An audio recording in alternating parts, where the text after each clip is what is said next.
আজকে একটা সেরা সত্য ঘটনা বলবো। আমার যখন নিজের বাইক ছিল না, তখন আমার কোনো দাম ছিল না। কোনো ভাই ফোন দেয় নাই, কোনো বন্ধুরা ফোন দেয় নাই, কোনো ছোট ভাইরা ফোন দেয় নাই। মনে করেন আমার মতো একজন নাদান কেউ নাই, ঠিক আছে? তো এগুলা আমারও সহ্য হইতো না, কষ্ট লাগতো মনে। তো আমি মানে আব্বারে বইলে একটা বাইক কিনলাম।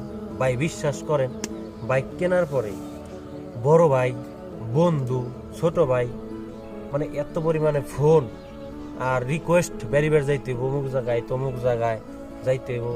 ভাই আমি তাদের সময় দিতে পারি না। কারণ আমি যদি তাদের সঙ্গে সময় দিতে যাই, মনে করেন আমার চাকরি নিয়ে টানাটানি, গরিব মানুষ, ছোট একটা চাকরি করি, তো বোঝা যায় যে ভালোবাসা আমার জন্য তাদের না। ভালোবাসা হলো একটা মোটর সাইকেলে, ঠিক আছে? যখন আপনার মোটর সাইকেল থাকবো, তখন আপনার ভালোবাসার অভাব নাই। কিন্তু যদি একটা মোটর সাইকেল আপনার না থাকে, তাহলে ভালোবাসা তো ছাই, ঠিক আছে? আপনার কোনো দামই নাই, কোনো কদরই নাই। তো আমার মনে হয় যে এইরকম ভালোবাসা আমার দরকার নাই। যদি ভালোবাসেন ভাই, তাহলে মন থেকে, মনের মতো ভালোবাসেন। এটা মোটর সাইকেলের জন্য আমার ভালোবাসেন না। ও ভালোবাসা হলো ফাও। আইস মোটর সাইকেল আছে, দাম আছে, ভালোবাসা আছে। মোটর সাইকেল কাল থাকবো না, কোনো ভালোবাসাও থাকবো না।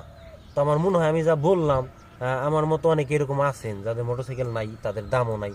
আবার যাদের মোটর সাইকেল আছে, তাদের ফোনের অভাব নাই। তো ধন্যবাদ।